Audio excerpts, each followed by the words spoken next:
Hi, good evening, everyone. My name's Jenelle Riley. I'm an editor at Variety, and I'm so thrilled to be here tonight. Literally thrilled. It's not just the best new show of the season, it's one of the best shows ever.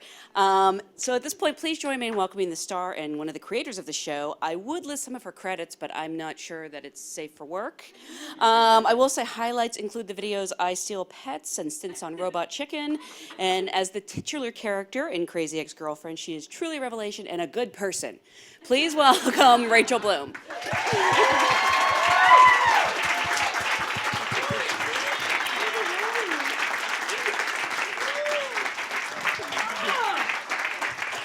Can't wait to sit. Those heels are horrible. Someone put me in these. Thank you so much for being here. As Jessie knows, she asked me to do this, and at first I said no because I had a crazy weekend, and then I was like, it's really going to kill me if somebody else does this. Oh, thank you. So here I am. Wait, really quickly, I just want everyone to notice what her dress is. Her dress is a series of newspaper articles about dogs, but all of the articles are fake because they're all written by by dogs with like dog pun names. And so like not only is it a dress made of newspaper articles, but they were newspaper articles solely written for this dress. And it's maybe the greatest thing I've ever seen. And there is a cat version, but who cares? Yeah. No, actually, and this is a good time to plug modcloth.com, which is going to send her a bunch of free clothes. Great. So thank you so much for being here. Congratulations on another great episode. This is an audience of SAG-AFTRA, so I always like to start by asking, how did you get your SAG card? I did a voiceover for a Sierra Mist commercial that never went. And yeah, I played a talking tree.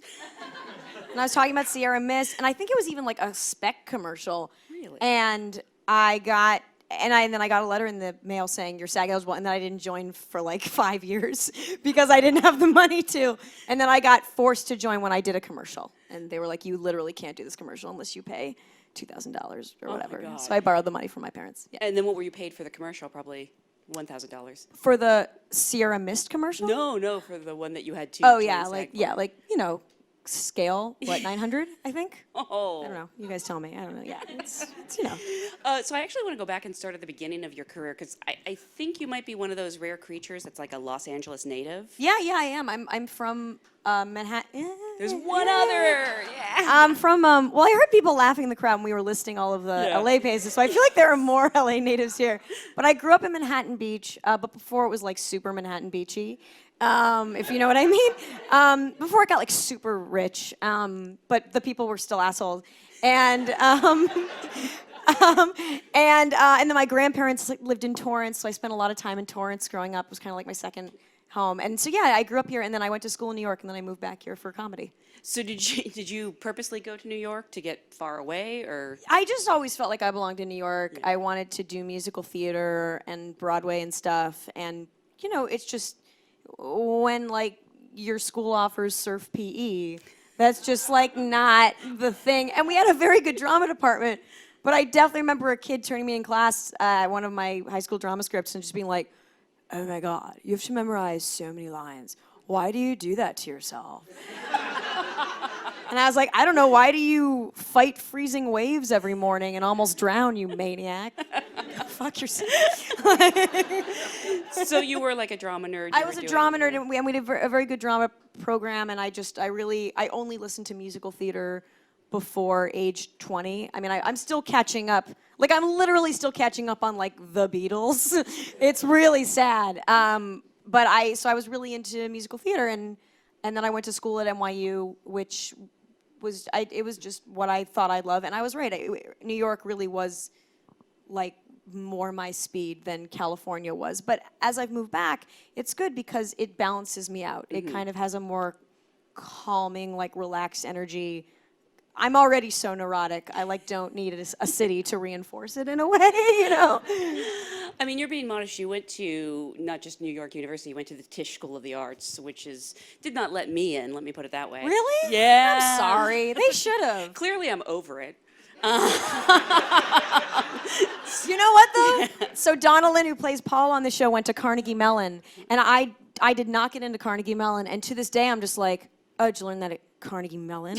Like, I'm still really bitter that Carnegie Mellon didn't let me in. So any play, I completely understand what you're saying, but they should have let you in. I knew a lot of idiots at Tisch, and you are smarter than some of the people I went to school with, so they really should have let you in.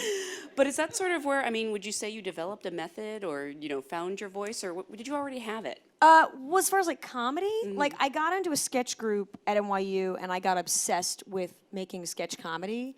And it was a group where we wrote and performed our own new sketch show every month, which is such a crash course in comedy, doing a live show every month and just like seeing your stuff mostly fail on its feet. I mean, I think failing in a safe place was like the most important thing for me. Like the people who just start by doing stuff on the internet, that sounds so horrifying to me, like not having tried out in front of like an audience that won't be there for thousands of years to see your work, And so I really fell in love with comedy writing there, and then I kind of started to gradually combine the two, like musical theater and comedy writing towards the end of school when I graduated. What musicals were you doing, like in high school or college? Well, I'm so glad you asked about my credits. I didn't do a ton of musicals in college. It was really hard to get in the musicals in college. It was really competitive, and I mean, I think that's what happened when I got to college was, and I knew this would happen, but I didn't know it until I got there, was, you get to college and everyone else is also the lead in their drama department. And I was so insecure, suddenly I was like, I'm not the best. And I started doing this thing. There's a phrase, laziness is a form of fear. And I started to basically not work hard, because if I wasn't the best in class, I could tell myself, well, I'm just not the best in class because like I didn't work hard. It's not because I'm like fundamentally not as talented. But like my fear was, if I worked hard and still wasn't the best or still didn't get the lead, then that fundamentally meant that I was a horrible person, because I was conflating also my self-worth with my talent, which I feel like musical theater people especially do, but actors do in general. Your talent is synonymous with like if you're getting into heaven or not. But so in high school, but we did a lot of cool shows in high school. We did Into the Woods. I was the witch. Wow. Yeah. See, I would have guessed You should Red. be very impressed. And then we did Chicago, which is a racy show. I went to it was a great drama department. It really, really was. And I was Roxy, for those of you who are wondering. And then when I got to school, I did mostly straight theater. Just that's what I got in. I got into more straight theater than musicals. And you didn't want to stay in New York and try the theater? Well, towards the end of school, I was getting frustrated with the available roles for women in theater, and especially in musical theater. Like, I was trying to find audition songs that were funny, but like most of them were from, the 40s, 50s, 60s, which is very kind of like dated Borscht Belty humor. And I wasn't really finding songs that I wanted to perform, especially being on a sketch comedy group. I got that like young comedian snobbery thing where it's like nothing was funny enough, and I thought that I was the funniest person, which I wasn't. I was writing crappy sketches. And so I think the impetus to write my own musical theater came about with, I just wanted to write stuff that I would want to perform and audition with. And I fell so in love with the idea of creating my own work to perform that by the time I graduated, that trumped the idea of getting up at 6 a.m. to audition for a non-union production of Evita. I really wanted to be writing my own stuff. And then also my boyfriend was moving to LA, who is now my husband, actually. Oh, okay. So it all worked out. But my boyfriend was 5 years older, and he sold his first script to NBC at 22, 23. And so as I started to date him, I kind of told myself, like, okay, that's where I need to be at. I need to have representation by the time I'm 22. Like, I kind of held myself to his standard, and it, like, kind of worked. It was pretty cool, actually. Well, I think you probably came to most people's attention with the 2010 video. Can I say this? Fuck me, Ray Bradbury? Yeah. Okay, I think I cursed earlier, so, yeah. Well, in addition to being a earworm that I can't get out of my head, yes, I know it was nominated, I believe, for a Hugo. It was. It's had over like 3 million views just on YouTube. Tis. No, yes. Did that change your career? Did it launch your career? Oh, yeah. It was amazing, because, like, I wanted to be my own one-person sketch comedy group. And I thought, the way to do that is to do shows at the Upright Citizens Brigade Theater and then to put up do internet videos. And so I really just thought this would be like a cool internet video that I did that would be a calling card someday if an agent was ever interested. And then it went viral, which I didn't know, which I didn't think would happen because it's not like Ray Bradbury was a particularly topical. He'd been writing for many, many years. So like I was never writing for it to go viral because it wasn't like I was writing. I mean, it was what 2010, so it's not like I was writing about I don't know. J.K. Rowling. The Hunger Games. Yeah. I don't know what came out then. But it went super viral, and I immediately I got all these emails from like reps, like agents and managers, which is like when you're an actor or a writer and you don't have representation, it's like the golden goose to get anyone to look at you. Like I would always do the actor thing where someone would be like, oh, I have an agent. I'd be like, how did you get that? I remember I was in actually a film acting class where the teacher was like, this was post-college, where the teacher was like, do you have an agent yet? And I was like, no. And she was like, oh, you really should do that. And I was like, yeah, I'm aware. She's like, you really need to. And it's like I haven't been lazy about it. It's just hard to get agents to look at you. Mm-hmm. And so even now when people ask me, how do you get representation? I'm like, I have no idea. I literally have no idea how people get representation. It's really hard. You make a viral YouTube video. I guess so. But like, so anyway, so that happened. And then I got writing and acting representation. And then within a couple months of that happening, in my back pocket, I had a 30 Rock spec script. Not even original spec. I had a 30 Rock spec. And I had a general meeting with Fox Animation. And at the time, they were hiring for 2 new Fox animated shows, Alan Gregory and Napoleon Dynamite. And I went in for an interview on both, and I got hired to write for Alan Gregory. So within 3 months of releasing my first like viral video and a 30 Rock spec, I got hired as a staff writer for my first TV job. And I was terrified. I was so green. I was terrified, and it was a huge honor. I've been very fortunate. It was very fortunate, very lucky. Were you in the writing room with Jonah Hill? I was. That was his show. Yeah, so, he's very nice. I can't even. He's a very nice man. Someone laughed. He was a very, very nice man. I mean, especially because I was out in LA. I was 23. I had written sketches and a 30 Rock spec and 1 music video, and everyone else on the staff was amazing. And he was very kind, and I got so much better as a writer on that staff. I mean, that's what I learned, is that being around people who were better than I was really, I had to suck up that whole laziness as a form of fear thing, because there are always going to be people who are better and more talented than you. And when I finally learned to accept that, that's like when I got better, just being around people who were better. I just can't get over that was your first video. Yeah. You've obviously made many since. My personal favorite, which I swear you looked into my brain, is No One Will Watch the Tony Awards with Me. I mean, yeah. it's like, and the thing is, people say like, oh, you make like viral videos. It's like, not really. Like, if you look at real like internet YouTube stars out there, they're getting like 6 million hits. So I mean, they're getting these, they're making their living off of the internet. And like, I make good videos, but I was never making the type of thing where like it would automatically get millions and millions and millions of views. So I'm really pleased that you like Who Wants to Watch the Tony Awards. This whole row right here won't watch the Tonys with me. These are all my friends who like guys, Emmys sometimes, come on, guys. Oscars. No one will watch the Tonys with me. I also want to say, like, I feel like a significant amount of the audience is my friend. Hi, Mary. Hi, Emily. Hi. I went to high school with Emily. Yeah. I was saying earlier, these people were not interested in seeing me interview Johnny Depp, but when I posted that you were here tonight, they all showed up. Oh. Well, he doesn't watch the Tony Awards, so, you know. Although they don't watch it, I don't know. Those circular. Also, fan favorite, if you guys have seen episode 3, I'm going to call him out. God, so cool. They're going to freak. A certain guest named Grocery Clerk with Half an Eyelid is in the audience. Yes. Ben, do you want to stand up in the back? Ben, stand up. That's Grocery Clerk with Half an Eyelid in the back.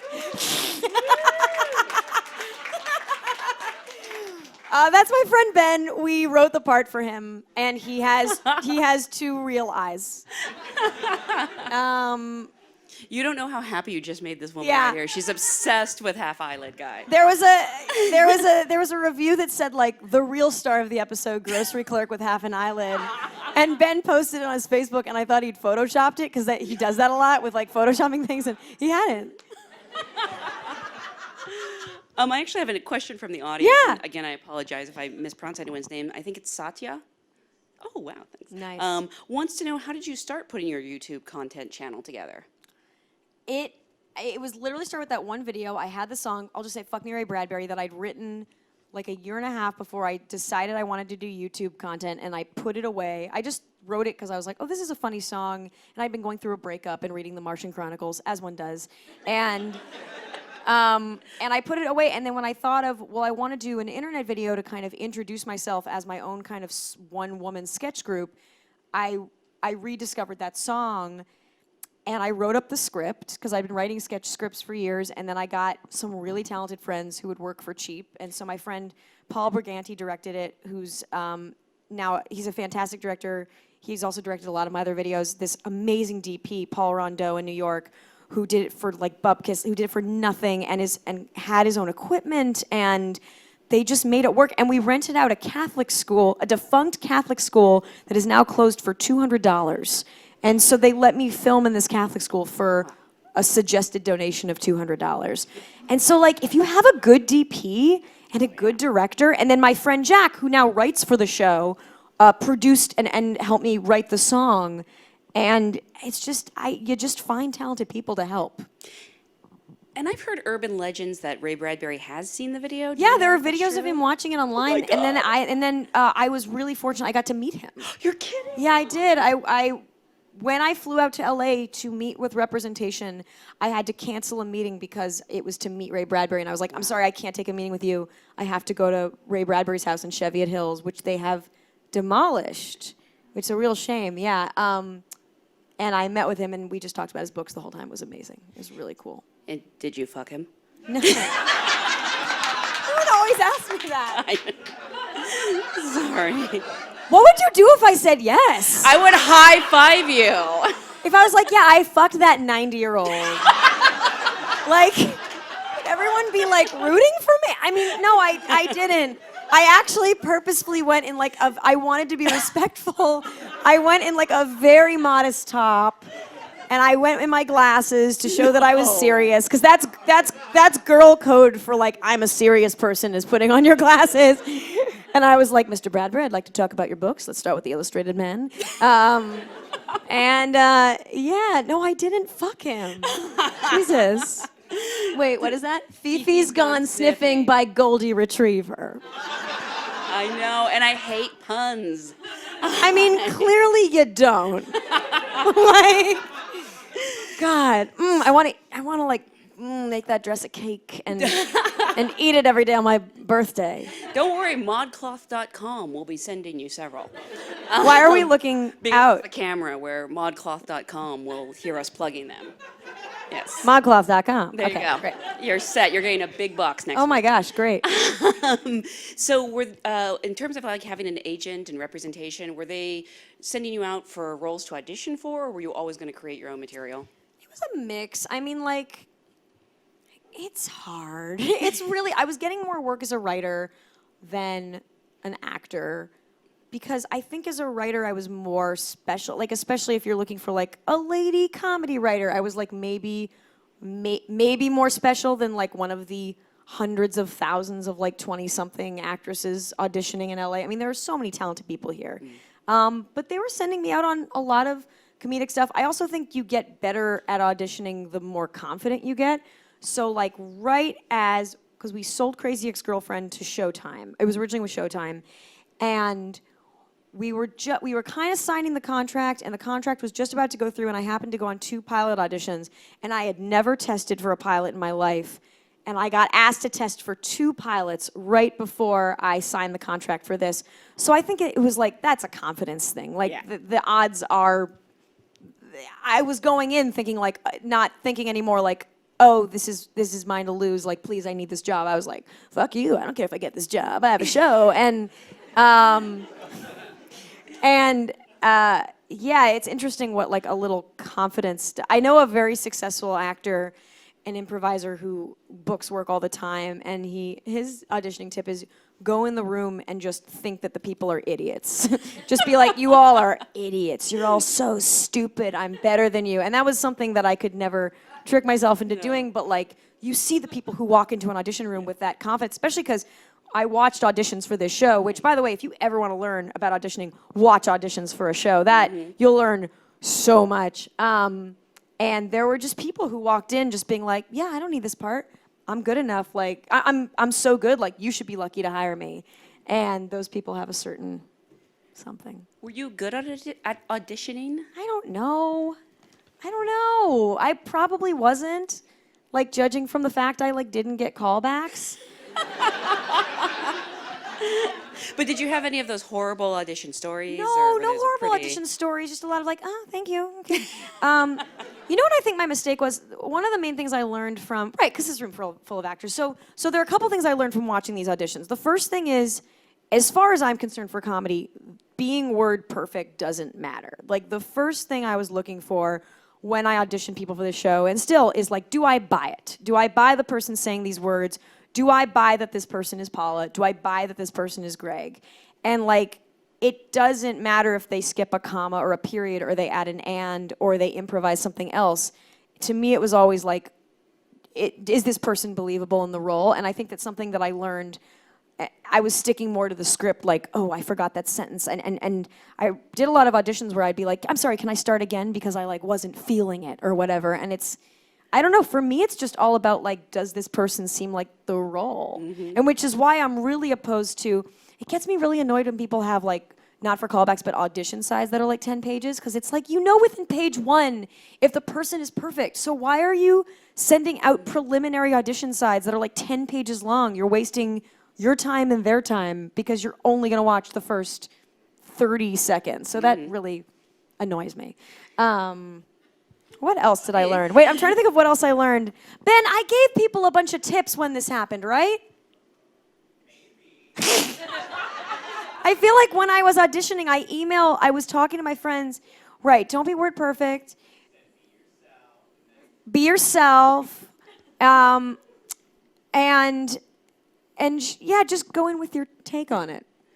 And I mean, you did assemble an amazing ensemble. Yeah, I mean, they're the most, I can't believe our cast. They're unbelievable. And a lot of new faces to Well, me. we cast a lot of them out of New York. And so Donna Champlin. Oh my God. I have been listening to her. I am a fan of hers. I have heard her on soundtracks. She did a show called Flight of the Lawn Chair Man. Years and years and years ago, that wasn't even a Broadway show. It was just at the Amundsen, but it was directed by Hal Prince. I mean, I'm a real musical theater nerd, guys. And so when she walked in, I was like, Donna Champlin, so nice to meet you, so nice to meet you. And she'd been doing mostly theater. And then, you know, Santino Fontana has been on, I mean, he was the voice of Hans in Frozen. Which freaked me out when I found that Yeah, out. yeah, he's in my phone as Hans in Frozen. So Let's call him right now. yeah, let's just call him right now. He'd love it. Actually, I don't know if he would. But he's been on, I mean, he's been in, I think, 7 Broadway shows. He was nominated for a Tony last year. Vincent Rodriguez, who plays Josh, who just like, man, there are people, we saw a lot of people audition for Josh, and it was like, no contest. I mean, he just got it. It was like, do you get it? He could have just said the alphabet and not even said the lines, and he just would have been Josh. And he's a dancer. He's a musical theater, like, dancer and dance captain, and like wasn't getting hired for like serious acting roles, which is crazy because he's a really fantastic dramatic actor.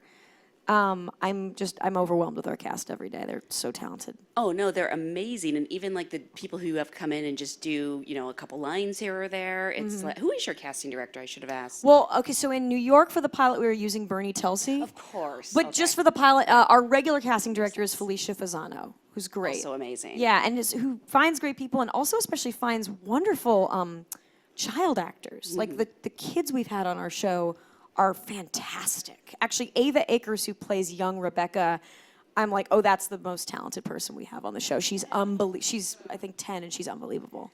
Now, when you were selling the idea of the show, was it always called Crazy Ex-Girlfriend? Yeah, I mean, from day one, I was doing these internet videos, and I got an email saying CBS and Aline Brosh McKenna would like to meet with you to discuss a musical television show. And I was like, what? And I was like, okay, I have nothing else going on.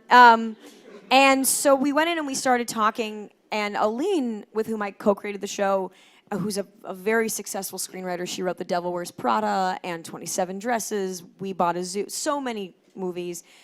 She'd had an idea for a movie she wanted to write called Crazy Ex-Girlfriend, which is what the show is, which is deconstructing, we've all been a crazy ex, or we've all had a crazy ex. What does being crazy mean? And kind of a deconstruction on the romantic comedy from a woman's perspective. And we came out of that first meeting at CBS knowing we were going to do a musical show called Crazy Ex-Girlfriend. Wow. Yeah, it was crazy.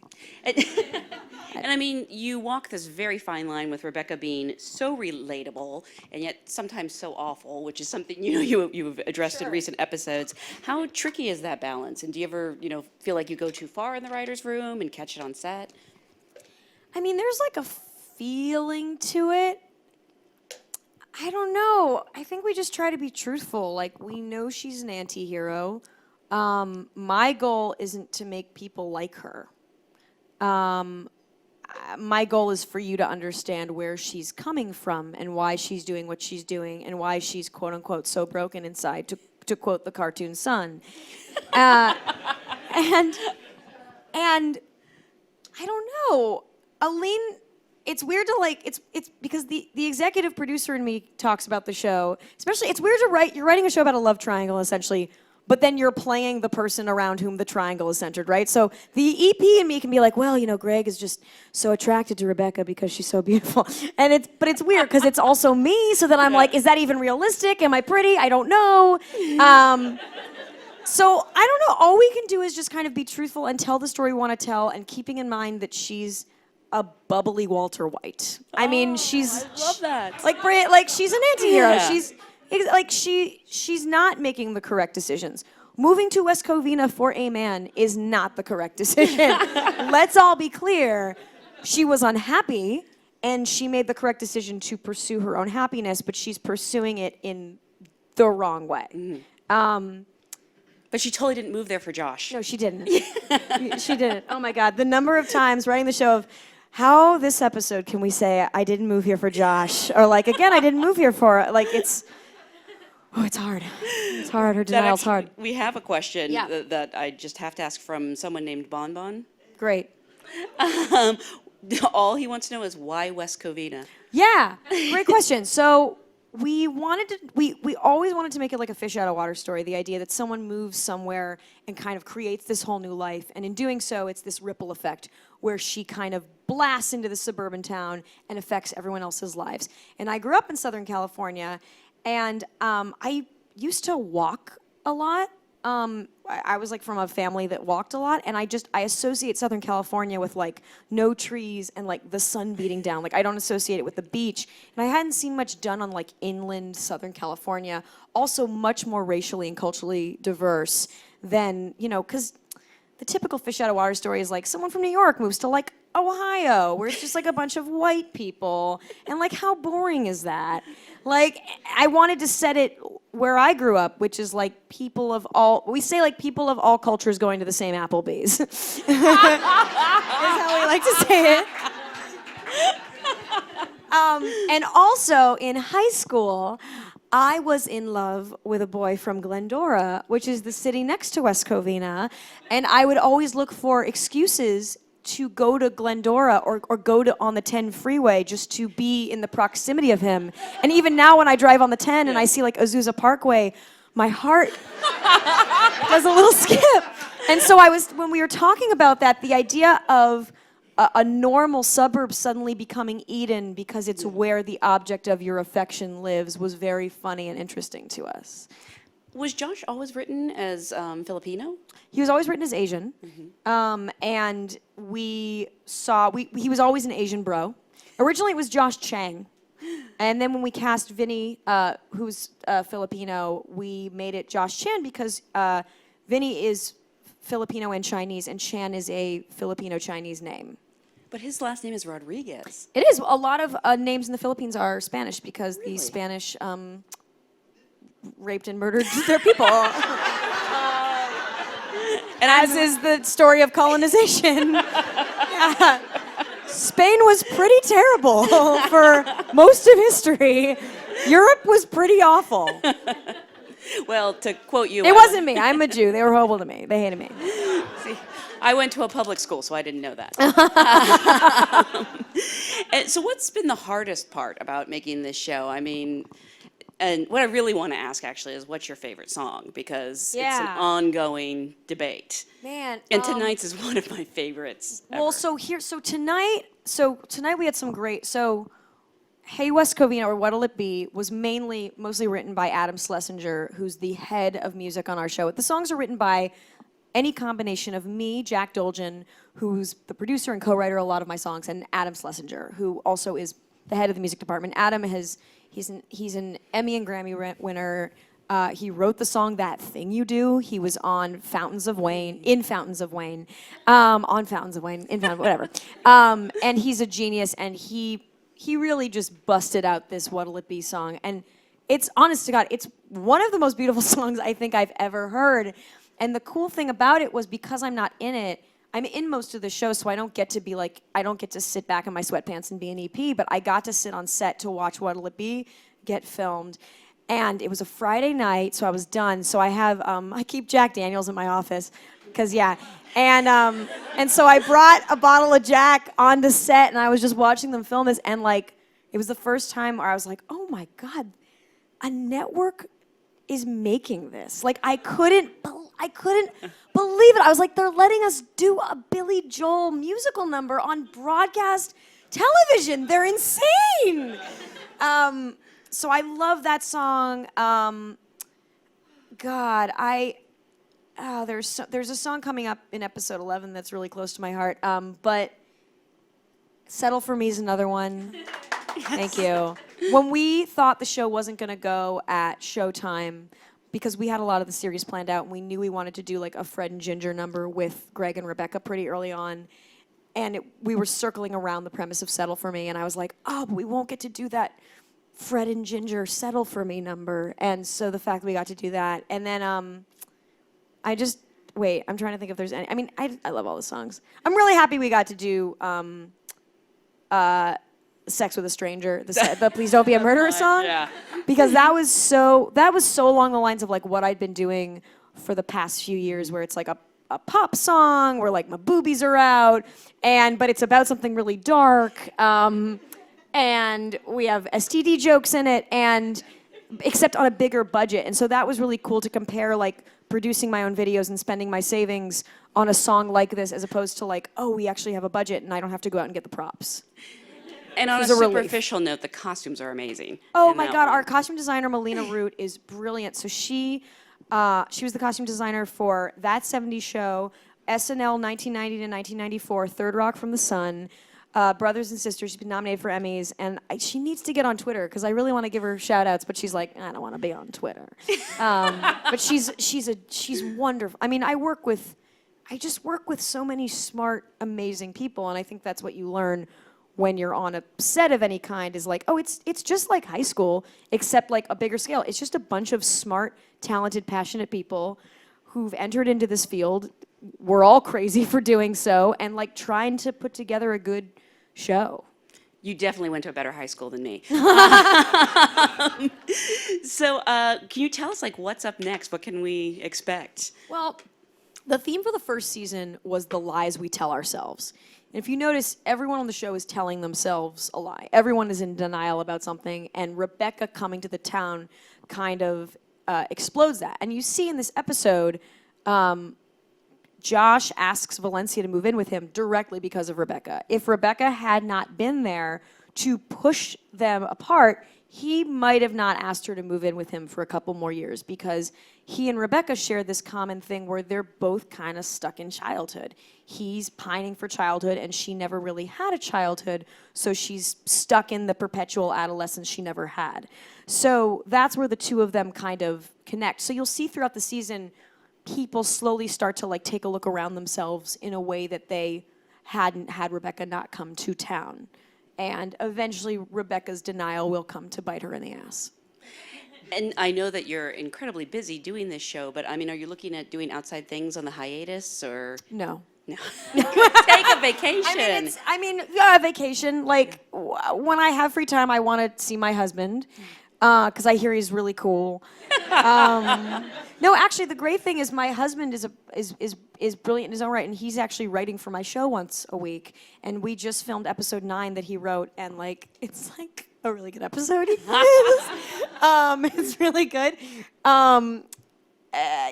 There are projects like on the horizon theoretically, but like this show's everything I've ever wanted to do. So as long as they're paying me to do it, I'm just going to continue to do it for as long as they'll let me. I mean, you invoked the name of Walter White earlier, and I think it's appropriate because there is this passion around this show that, yeah, I mean, could you ever have anticipated that?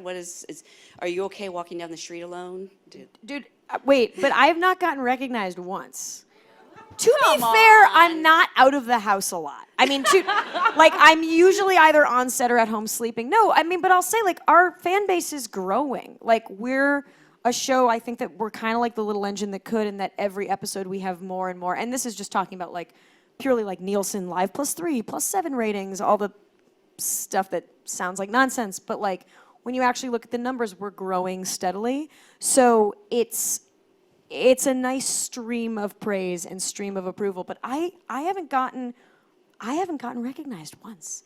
Also, like, maybe I just dress super schlubby, and no one recognizes me. But everyone was like, "Oh my God, your life's gonna change after the show premieres," and it was like, no one cares. You're just being interesting. Well, I do think that's changing, which is why I want you to promise now that you'll come back in a year when everyone has caught on to the show and it is the new Breaking Bad, and remember us. Yeah, absolutely. I cannot thank you enough for being here. Oh, thanks for having me. Such a great show. Thank you guys for being here. Oh, thanks, guys.